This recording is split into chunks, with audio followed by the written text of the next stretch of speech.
though I think everybody online probably knows Elyssebeth. And it's a pleasure to have her here presenting, because she's been one of the people who's really helped me with serious games and my studies and my teaching and almost every facet of it, and just has so much to share. I think last time we caught up over, what was it, dinner and drinks, and it was just a 4-hour tutorial pretty much. So this will be a little bit shorter.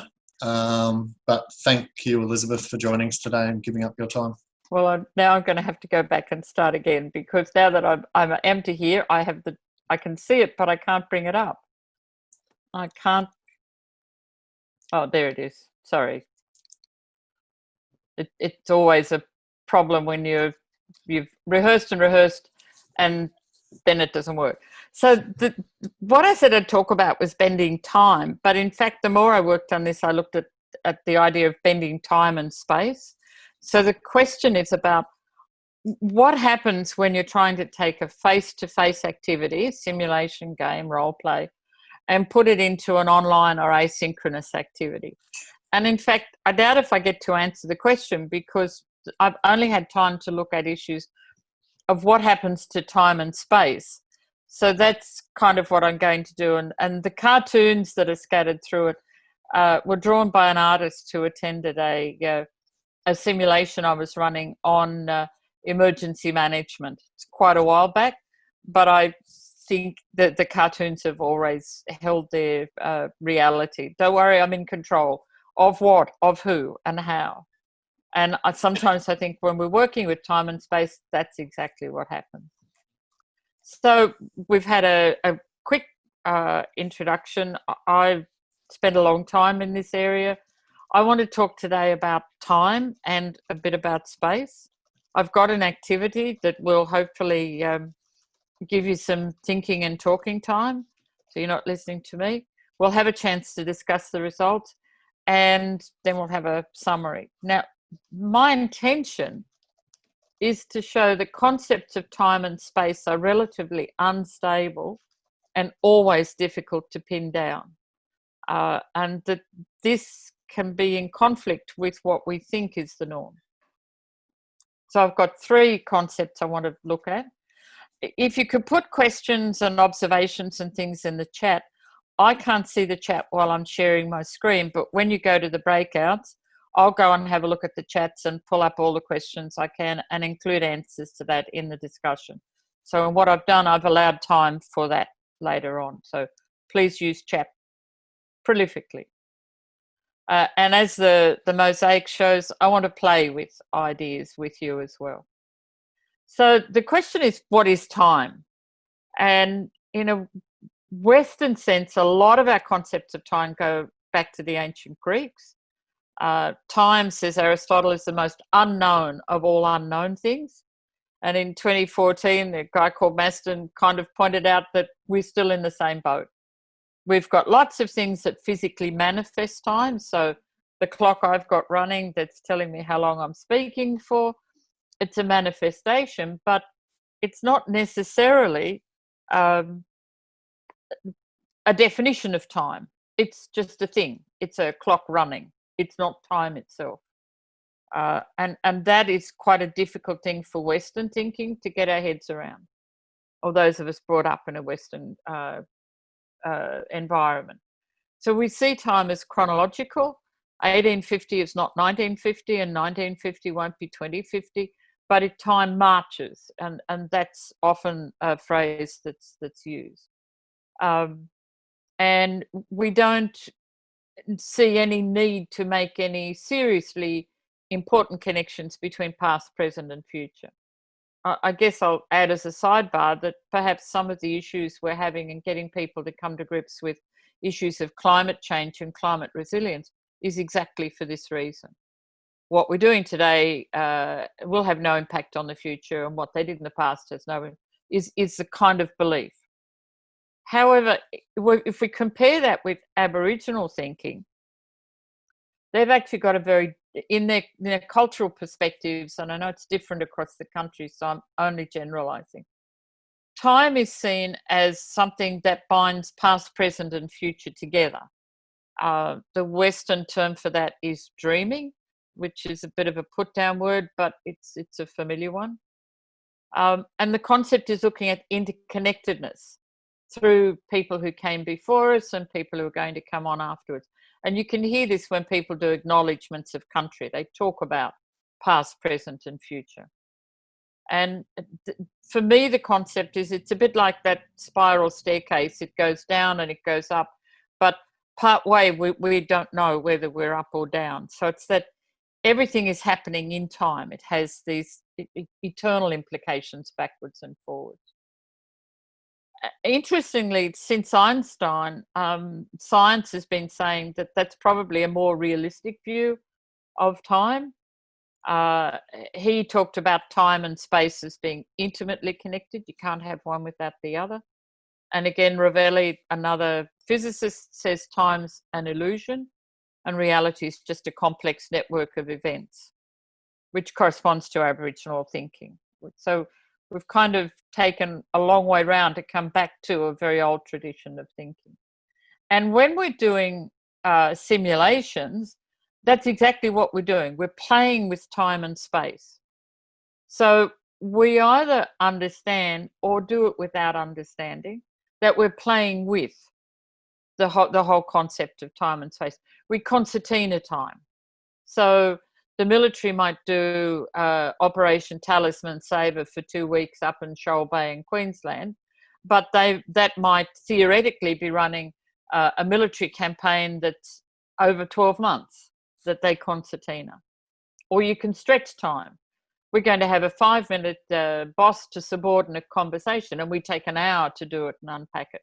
So we stretch, squeeze, and play with time. And we always do that in context. We're also employing physical environments. So that the cartoon from the beginning and a couple of others I've got, we were playing outdoors on the lawn of a building that is now owned by one of the 2 people in a building that's owned by one of the 2 people who own Atlassian. So I know what that building looks like because we work there. And here we are on the lawn, beautiful sunny day, but we were playing disaster and everybody bought into it. So in effect, in simulations, all of the things of time, space-time, memory, they're interconnected and we play with them in ways that are unlike real. And yet we want them to be as real as possible. So I call that bending things out of shape. We don't break time, but we bend it. In that respect, there are 2 what I call gods, game's overall directors or the game's original designer. And these are the 2 roles that most directly play with the issue of time. So the designer creates a replication of real events and tries to make them as believable as possible.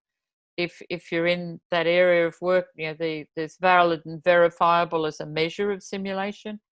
And if you don't get your time and your spacing things right, then the players, participants you put into it will say it's invalid and it can't be verified. So we don't believe it. So what you're doing is playing with people's belief systems about time and space, and you've got to make it believable. And I think that's extremely difficult to do. And some people do it really well instinctively, and others never get it right. And the game's overall director, taking the designer's tools, then has to oversee how that runs. And in the time I've been in the field, I now know that no 2 simulations ever runs exactly the same way. You'll have a pattern of things emerging over time, but like chaos and Mandelbrot fractals and things like that say the pattern will emerge. It's not going to be there and be repeatable each time. Although I've had a running argument for 20 years about this with another friend also in simulation, but she makes it happen the same way each time by setting parameters that she doesn't let the players escape from. And for me, that means she's imposing her view of time and space on the simulation and not allowing the players' views to emerge. But that's one way people do it. We've just had this ongoing conversation. So both of them play with time and space. Designers shape the time, and facilitators need to be aware of what's happening, both in real terms and in the minds of the participants. So a case study that I wrote up concerned a health environment in Sweden, where a team of accident and emergency staff were working on a mannequin in an A&E context, and somebody trod on a plug, and the mannequin went dead because they'd pulled the plug out of the wall, no power. Immediately, two things happened. The A&E team immediately responded as if the mannequin was a live person, was suddenly needing a crash cart, and behaved totally appropriately for that eventuality. And at the same time, the technical staff managing it realized what had happened and sort of said over the microphone, "Oh, sorry, fellas, we've pulled the plug out. We'll be back online in a minute." Now, for me, that's a total split in the space and time continuum. If somebody had very quietly gone and plugged the thing back in and ducked out, then the mannequin would have come back to life. What the A&E team were doing would have been entirely appropriate to the situation, and then they could have discussed it afterwards. You've really got to be careful not to intervene. Once you've set up the space-time for the simulation, facilitators need to be careful not to intrude. Some participants can move between the real and simulation episodes. Others find it very difficult. So I've had experiences where people have not been able to come out of the simulation. On one occasion, I had and he was the academic in whose class I was a student. He took on the role of grandma, and I was managing the simulation. When I pulled everybody back into the circle and said, "Now we'll talk about it. Simulation's over. We're back to reality." And he put on his grandma shawl that he'd taken as a prop, and he just continued to play the role, even though I'd very carefully done all the steps to take them out of it. In the end, to get him to break that image in his mind, I had to get everybody to stand up, take the labels off that had paper sticky labels on and other props, throw them all in the center, point at them and say, "Those were the roles," move one chair around the circle and sit down. It was a really extreme effort, but that was what was required to get him out of the simulation and back into real time. So our minds adjust to fit perceptions of time and space, and we as facilitators and designers cannot predict what individual participants are going to do with the time. And of course, this doubles when we're playing with moving face-to-face activities into an online environment where we can see even less of the participants. So with those concepts and ideas in mind, what I'd like to do is to give you an opportunity to play with some of those ideas. So this is the action instruction bit, and in a moment I'm going to show you a slide, and there's 2 questions on it. What I want you to do is to think about your answers to the questions while Dale assigns everyone to breakout rooms. He's also going to send a broadcast with 3 discussion questions that move on from the 3 questions about the slide you're going to see. So slide, questions, answer, and then discussion about that. There'll be about 7 minutes for discussion. What I'd like is for all of you to use chat to document the key points of your discussion, and for one person in each breakout room to volunteer to copy the chat and then send it on so that we have a record of it, particularly so that all of this material is eventually going up in the Simulation Australasia YouTube channel as part of our ongoing education programs. So your chat notes, maybe I'll summarize them, put them up there as part of the process. And also another person to summarize the discussion, just a few seconds of this is what we talked about, here are our answers. So that's the process. I'm about to hit the button and show you the slides, the picture. Once that's happened, Dale will put you into the breakout rooms, and then you'll see the broadcast messages and help with time. So let's go.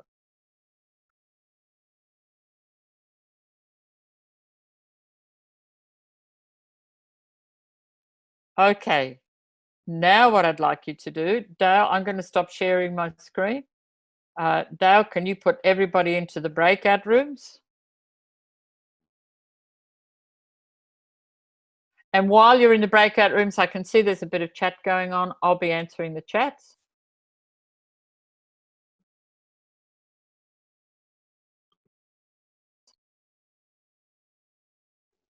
Okay, so I just thought if each group could do that reporting in turn.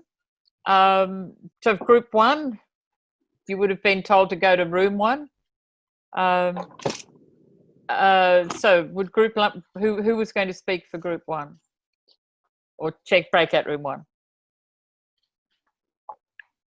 I think Mike's trying to say something. Okay, Julie, thanks. So group 1 was us, wasn't it, Shani and Gillian? Yeah. Right. So we talked.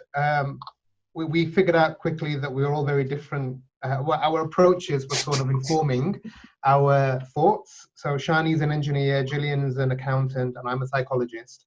I started thinking about equivalent places that I've been in the real world around me and trying to extrapolate what I saw in the picture to what I do in the real world to find some base that I can draw from. Gillian started to calculate and think about the amount of time that it takes her to walk 600 meters, and she knows that quite well because she's got a space in her mind on a route to her son's house, I think, right. and has spent it there, and then did a calculation that sort of gave her an idea about what that was. And Shani, who's an engineer, and started to do maths. Is that right? You're a mathematician, you started to do maths. You're an engineer that started to do maths straight away and figure it out. And then we started talking about the subjective experience a little bit of what it's like to walk through these places. It looked to be like a hospital or a ward, and those places are quite featureless. But they also distort time a little bit because subjectively you might not want to be there, or you have a particular emotional engagement with them, and so that might affect your journey through them as well. And I thought that it might take me about 30 seconds based on the places that I go to around here that are equivalent. So that was I guess, the extent of our conversation. Right. So you sort of went into that subjective and objective thing.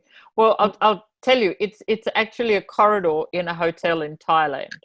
And yes. I was fascinated. I took the photograph because I was fascinated by all the shiny surfaces that just made estimating distance and space so difficult for me. Thanks, Sanjum. Who'd like to go next? So the space, the objectivity and subjectivity, plus the conversation from our first professional perspectives, which is part of what we bring to any activity. Who'd like to go next? Who is in group 2? I'll go. Okay. We had Diane had 7 seconds. I had 10. Philip had 1 minute. A minute. 1 minute. And Right. Leanne had 2 years. So she hadn't seen the picture. Oh, but we describe it. Yeah. There's a good reason for the 2 years. right. So. I also said that I can choose how long I want to spend crossing the corridor, because sometimes I may like to take my time, and if I find it worthwhile to stay in the corridor, then I will. Yep. Exactly.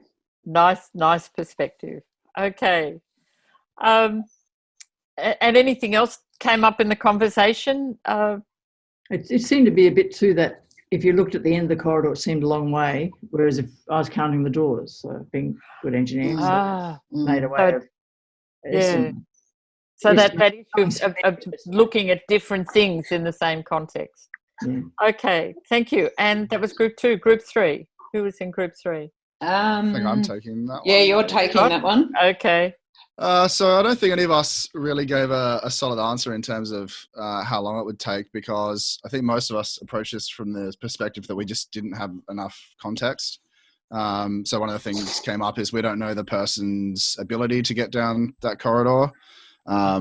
That photo represents a snapshot in time, and so we're not actually sort of aware of the surrounding context of that corridor. We might start walking down and all the doors open up and all of a sudden it's full, and so we can't walk down it at the same speed that we'd initially anticipated. You know, I said, is the corridor even on Earth, right? We don't know. Maybe we're running a space sim. And so gravity doesn't work. So I think for us, there was this idea that we shouldn't or we couldn't accurately make an estimation based off that one image. We needed more information. Of course, we can go get it. But given the constraints we had, we decided we weren't going to answer that question and maybe talk about some of the things that were preventing us from doing that. And then I guess more broadly, we just sort of started discussing point 2 about what are some of the perceptions we have around space-time. But given we're sort of related directly to the corridor, I might park that in case we come back to it. But we're sort of talking about how some of those things might play out as well, just generally speaking.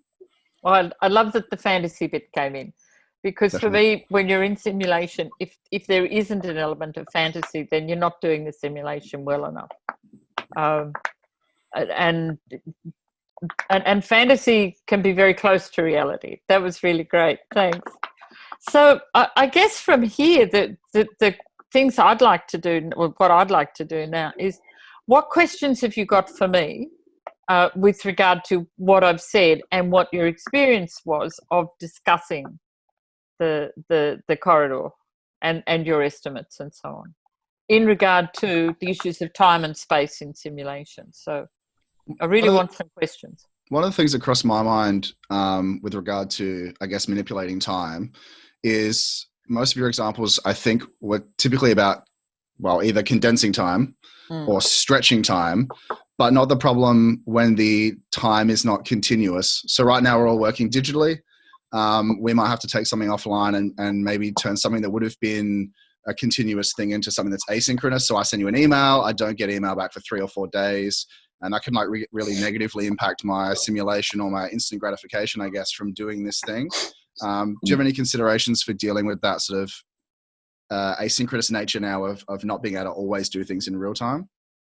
The short answer is not entirely, but my instant emotional reaction is those sorts of things have to be set up beforehand. So the designer needs to put consideration of that into the beginning. So in your email thing, it may be that you're saying to the players, because we're working asynchronously, you will need to allow at least X amount of days, hours, whatever, for a response and carry on and do other things, but then watch when the time comes up. So that's a designer issue, first of all. And then it's a facilitator issue to make sure that that process continues and keeps going. So it sits in both domains.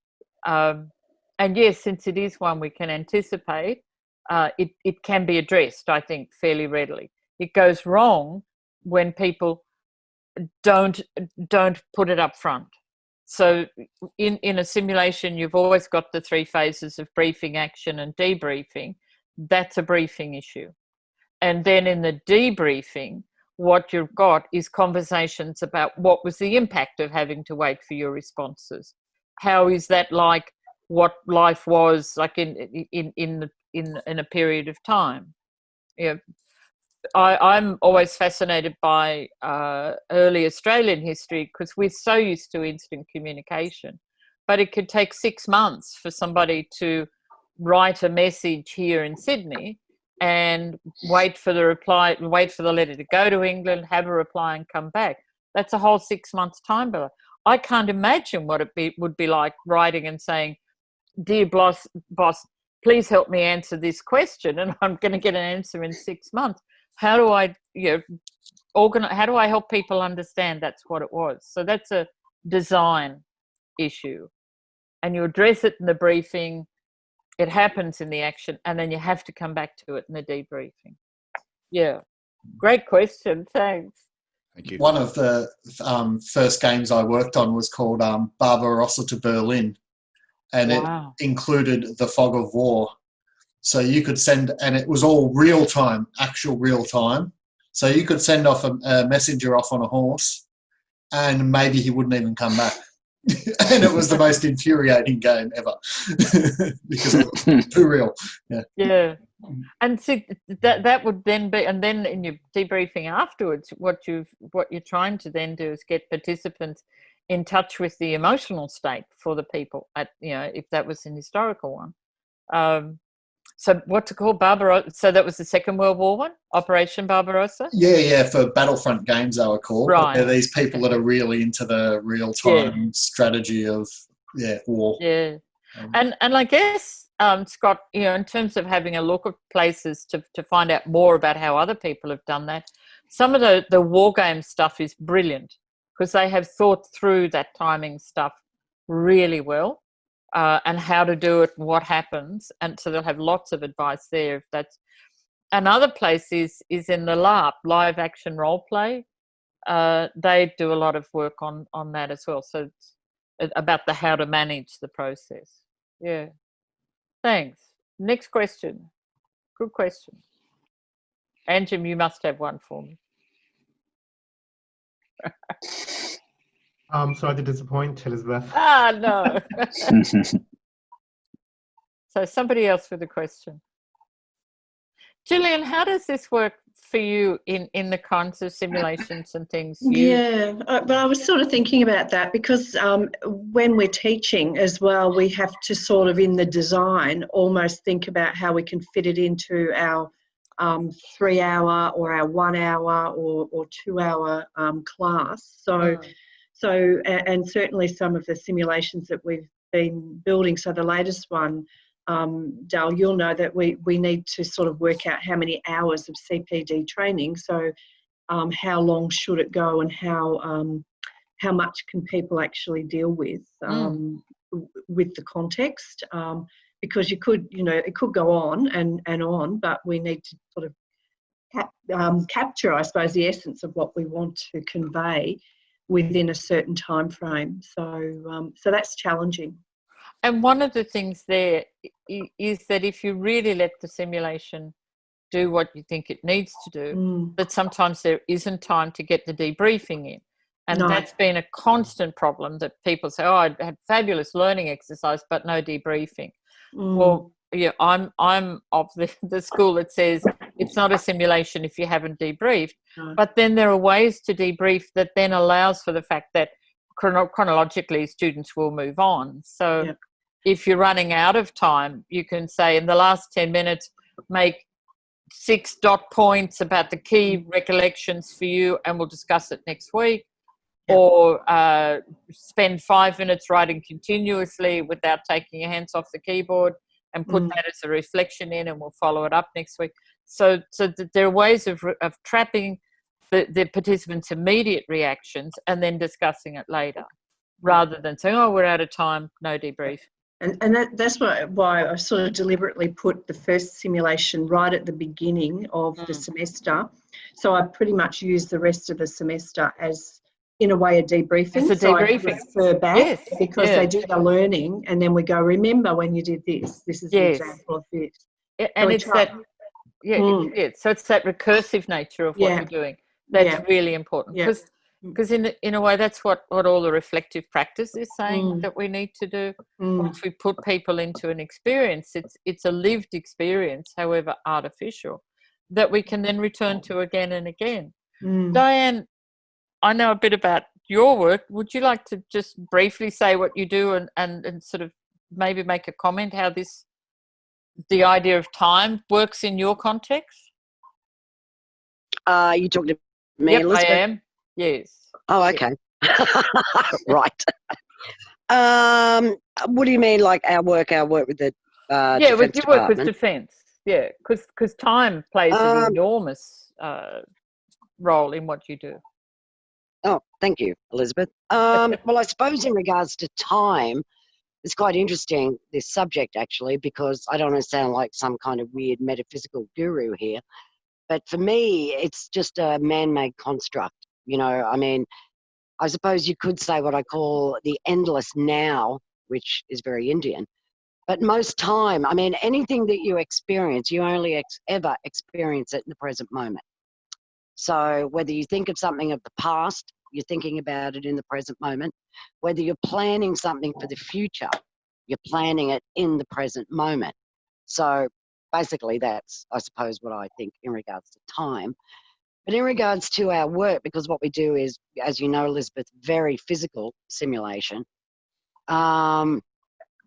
it's very much in the present moment. So just to give some of the people that don't know me a bit of a background, we work with the Special Forces. We supply what's called battlefield effects, which boils down to weapons and explosives, real weapons and real explosives. So we train them, and if you want to put it that way, in what is called a real-time aspect. We'll set up booby traps across doorways. They'll walk through, a bomb will go off. So it's very, very much grounded in the present moment. It's about as, close to cause and effect as you can ever get. Now, obviously, there's a lot of planning that goes into that, so that's where time comes in, I suppose. Mm-hmm. So basically, I suppose that's all I can really say about that. Well, what I was also thinking of is that when you do it really, really realistically, and I know you do, you're creating an experience for the participants that is likely to help them predict their responses in future real-time battle situations. Well, yeah, that's a very good point, Elyssebeth, because that is, I suppose, the basis of what the training is about. So they go into a scenario that they don't know what is going to happen. It's very much a, simulated war with everything that you would find in war or a terrorist scenario. So once they've gone through it, when they are going through that in real life, whether it's in Syria or Afghanistan or wherever they go, the memory will come back. So I suppose in a sense too, it's honing their intuition too, which is a very big part of it, because when you're working in very, very dangerous physical situations, the best way to hone intuition is to continually go through a dangerous circumstance. But yeah, so what it will do is they may not consciously think back to the situation in the past, but it will create almost a muscle memory, if you want to put it, for when they get involved in that situation in real time in the future.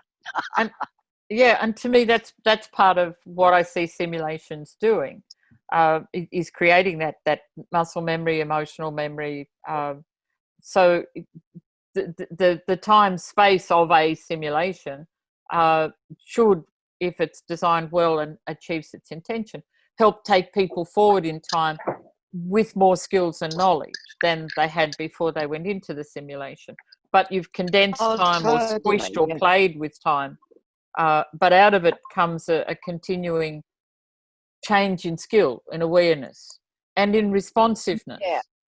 Now, it's interesting what you say about time. You just made me think about something, because when you're involved in a war, most of the time there's a hell of a lot of waiting around. Yeah. So, you're in your area or your bunker or whatever it is, waiting around for the baddies. Now, what we do with the Special Forces does involve that too. So, because it's very much, I suppose, what you could call a free play, it's not scripted. It's not like they'll come in and go, okay, stand here, we blow that up. We will wait often all night for them to come in. So this kind of training is as realistic as possible. And as I said before, it very much hones their awareness. So if they walk through a booby trap or a tripwire where they didn't expect it was going to be and a bomb goes off next to them, you can bet the next time they're going into that situation, they will pause and they will think about it. Yeah, or situations like it. I mean, I really like Sully Sullenberger, the pilot who landed his plane in the Hudson River. He was both a military pilot and a civilian pilot, and he'd done countless hours in simulation, in flight simulation, as well as real time. And afterwards, when he was interviewed about why did he make that decision, and bearing in mind it was 180 seconds from bird strike to lining up for the water, that's not a lot of time. And his response was, from the age of 16, which I gather is when he started flying, I put a small deposit in my bank account of knowledge, learning every day. And on that day, I made a particularly big withdrawal. And I think for me, that's one of the things that simulations can do is help people put those little deposits in, those small practices, responses, automatics, situation awareness things until the time when we need to make, hopefully not as big as his, kinds of withdrawals. So we're playing with Yeah, time to help almost- people build those skills. Well, I suppose it's the old practice makes perfect. Well, yes, but practice in different contexts. Can I ask? Thanks, Diane. Shani, you're an engineer. What engineering discipline are you? I actually work with Bill, mainly doing flight simulators. I was just thinking with that discussion, I used to work for a startup, and one thing we were asked to do at one stage was to run the Mars Society of Australia. Were doing like a simulated Mars mission in South Australia, so the dirt's red. And we at the startup company that I was working at the time were role-playing the ground station. Right. So no one in that simulation was allowed to use the internet or talk to anyone outside, and the only contact they could have outside was to contact us playing the ground station. Right. Someone did some calculation of what the delay would be, and I think it was 17 minutes. Right. So what we did is on their end, they had a email delay of when they wrote the email would take 17 minutes to get to us. And then when we saw it and responded, it would take 17 minutes to go back. So I guess I was just thinking of that. If you were to design the same simulation, would you have done that in the same way? Would I have done that in the same way? The proportion of time for the message would have to be proportionate to the overall time of the simulation. So if you were running the Mars simulation in real time and 17 minutes was the delay, then yes, 17 minutes. But if you were concertinaing it or expanding it, then the proportions would have to be in proportion, like the timing would have to be in proportion. To me, that's what ensures you've got that validity and verifiability. Yeah, so if you're only going to run the simulation over 2 days, but you had a 34-minute delay between message and recovery, I'd say that was out of proportion. I think it actually went for a full week. Yeah, well, so if it's a full week of time, then 17 minutes each way would be fine. So yeah, that's a really good example, because that's what the designer's got to think through before they get into the simulation. And that's sort of repeated across like the really big, like the big military simulations, for example. You've got to work out the time and the time and space factors. So back in the 80s, when the military were doing what they called Operation Kangaroos, they did one in Western Australia that involved the SAS from Swanbourne taking hire cars and being the enemy, and they took four-wheel drive hire cars to invade northern Western Australia. But part of the simulation was, because they would look like an invading force, the police were told that all the cars with their number plates were stolen cars. So that was because what they were looking at was, would we get on the ground community engagement if there was an invasion from a country not looking at all like Indonesia on their fake maps.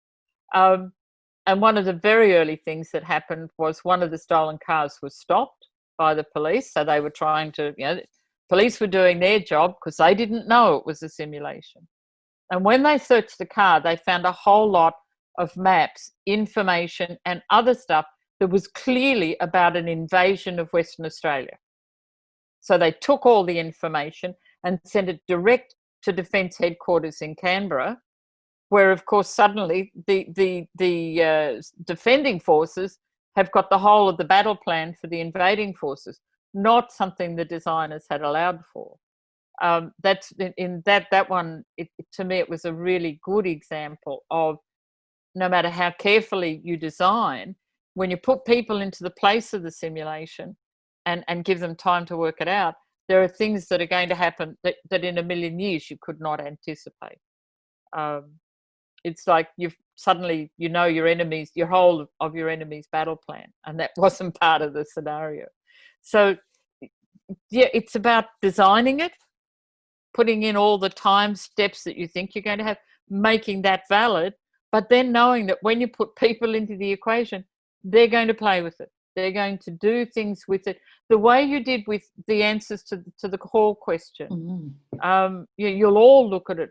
Everyone looks at it from our own perspective, from our own discipline, using different kinds of measures.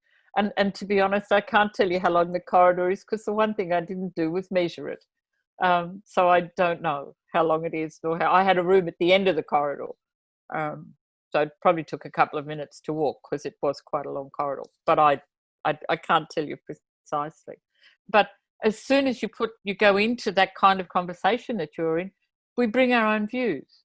And as soon as we bring our own views, we are in turn playing with what the game's designer has given us and what the facilitator is trying to manage us through. And so that's the third, if you like, that's the third part. There's the designer, the facilitator, and of course the participants. So other questions or comments? It's 5:02, so it's nearly time to wrap up. Were there any comments, anything for me that I can take, that I can take away? Has this been helpful for you? Where are you up to with all of this? And thank you for the questions and the comments and things.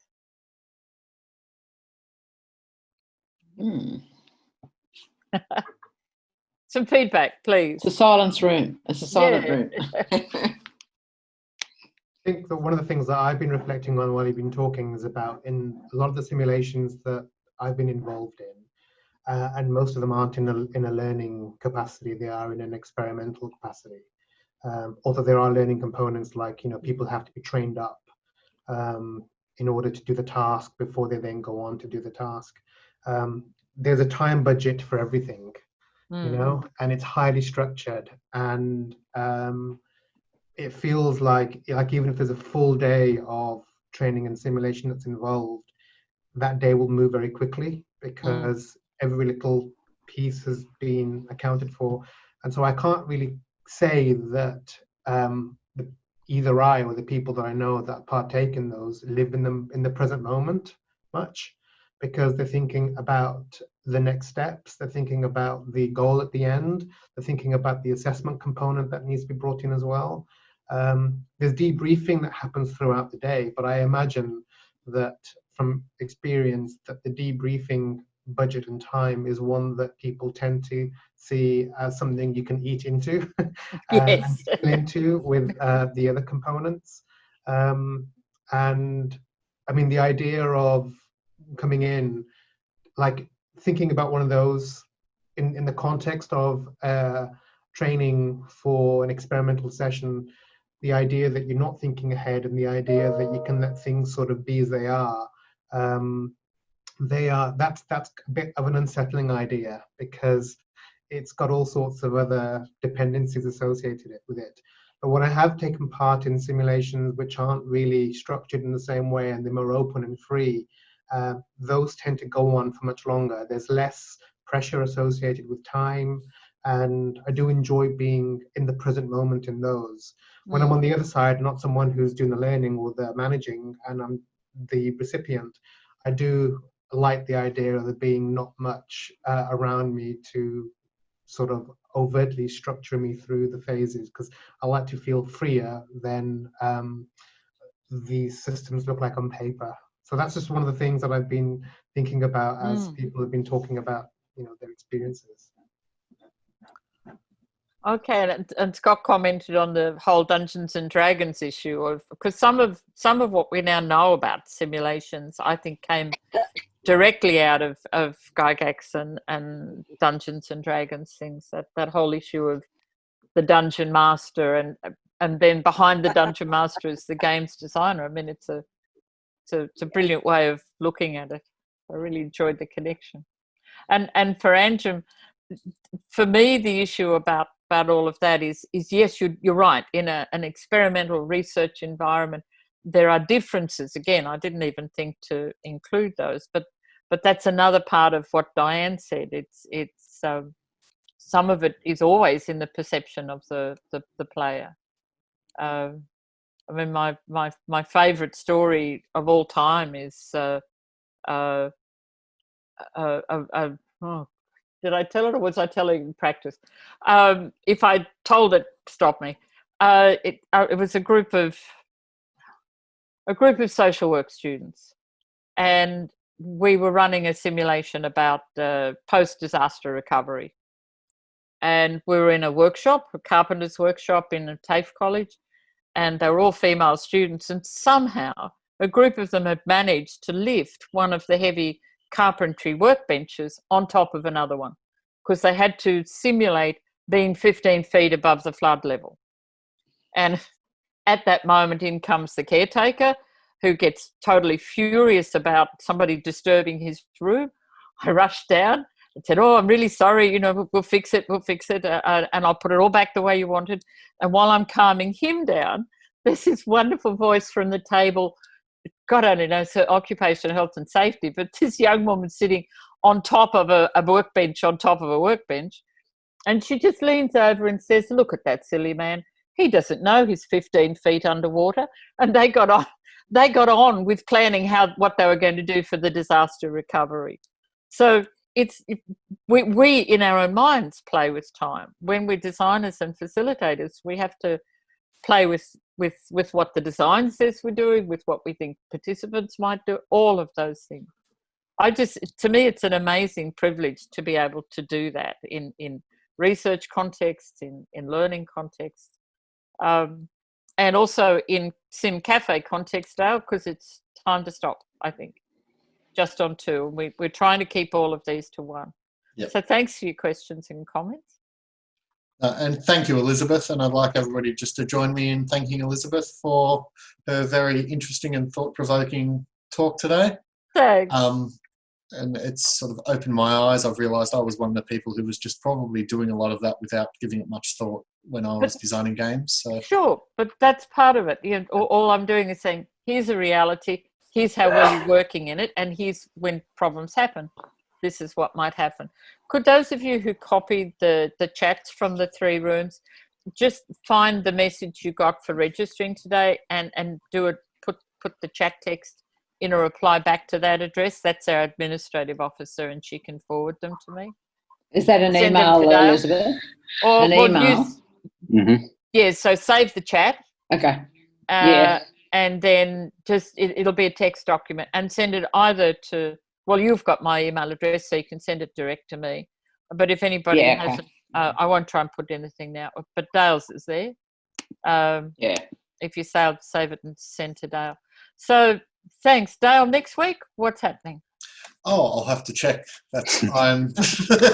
Somebody said yesterday, at the moment, there's only yesterday, today, and tomorrow. That's it. That's very much how I feel today.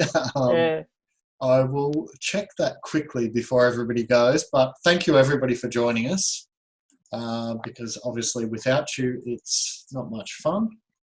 And I'll just thank you. Next week's. Thanks, Elyssebeth. That was really interesting. Thanks, Diane. Great to talk to you. My permanent isolation here.